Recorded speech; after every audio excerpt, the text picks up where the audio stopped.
Have you ever heard about the halo effect in rubber stamping? Let me show you what it is and a quick way that you can fix it. Now this may happen to you a lot and you may not have known that there's an actual name for it.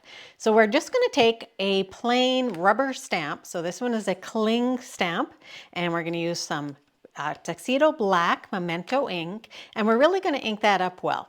Now when you're inking you can either ink it this way or this way.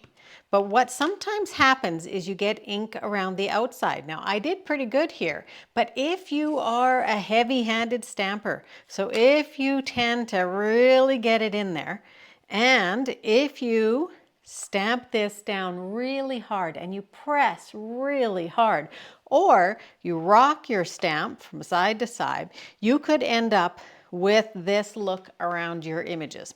Instead, what you want to do is if that happens to you and you see any black around here, you want to check it before you stamp.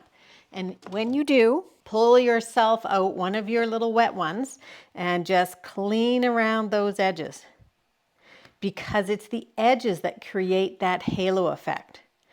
So the other thing is, try not to stamp so hard. Try not to ink it up quite so hard. So I've got everything off the sides. I'm just going to give it one more couple taps here. And then when you're stamping, don't stamp quite so hard. You want to just stamp down. You're firm, you're holding it straight level, and you're pressing it firmly so that all of the image is in contact with your paper. And when you lift up, you've got a much better look. So I want to show you how to fix this. So I have a card here that I did exactly that. So I stamped here a little bit too hard. I didn't clean my stamp before I went. And so I'm going to need to fix this. So what I want to do is I want to do two things. I want to cut this off, but I want to try and retain this image as well. So I'm going to pull out my paper trimmer, and the first thing I'm going to do is I'm going to cut this off.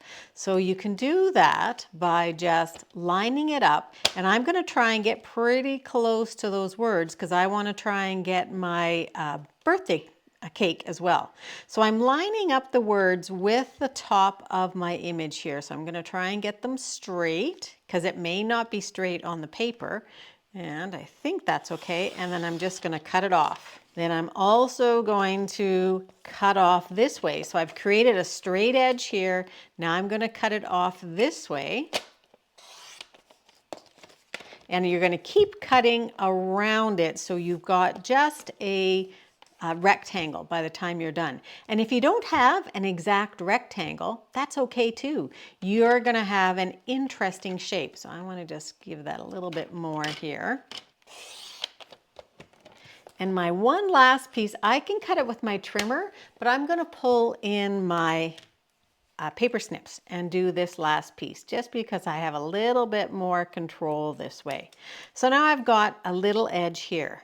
So what I'm going to do is I'm going to cut that off, or I can cut it a little bit closer again. And I'm going to show you a little trick for that too. So we've got our words. Let's put those aside. Now let's take our birthday cake. So I have a punch here, and I'm just going to see if that punch will work. And it's not going to work. So you can try your different punches and see if they work. If you don't have a punch, no worries. That's where your paper snips come in. So I'm just going to cut this off so I have a smaller piece to work with. And then I'm going to what's called fussy cut. So you're going to cut around there. And I know you think, oh, this is taking me a lot of time, but it won't, because you've spent a lot of time coloring this. It looks great. So you don't want to give up the time that you spent coloring it because it's great. It's fabulous. So let's do a quick little fussy cut. You want to leave yourself some white around the tops of your candles. And you're using scissors that are small enough that you're going to be able to maneuver them around.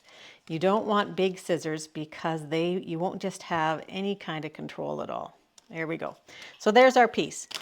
So what we're going to do, I just have a piece of black cardstock here, and I'm going to maybe place that one there and perhaps that one there. Now I could also just cut that one off if I wanted to, or what I'm going to do is I'm going to find an embellishment and I'm going to fancy it up. So let's put some dimensionals. So here we have our cake. We're just going to place that down. We're also going to put our words right beside it. Try and make sure that they're straight. And let's find a little embellishment. Because this is birthday, I'm gonna go with a glossy dot here. Gonna use your take your pick tool, and I'm just going to pick up one of the pink guys here, and we're just going to place it right over top so you don't even know it's there. And while I'm at it, I'm just going to add a couple more over here. Maybe I'll put it down here. So you instantly have a great card instead of one that has a halo effect. So don't throw things away. If you happen to make a mistake, just try and think about different ways that you might be able to use them. Thanks very much for joining me. I hope you like that Joe Tips. Make sure you subscribe to my channel so you never miss another one. And if you'd like to get on my email list, make sure you head on over to my site at designwithjo.ca and get yourself signed up. I have all kinds of ideas I'd like to share with you in my email. Have a great paper crafting day. Bye-bye.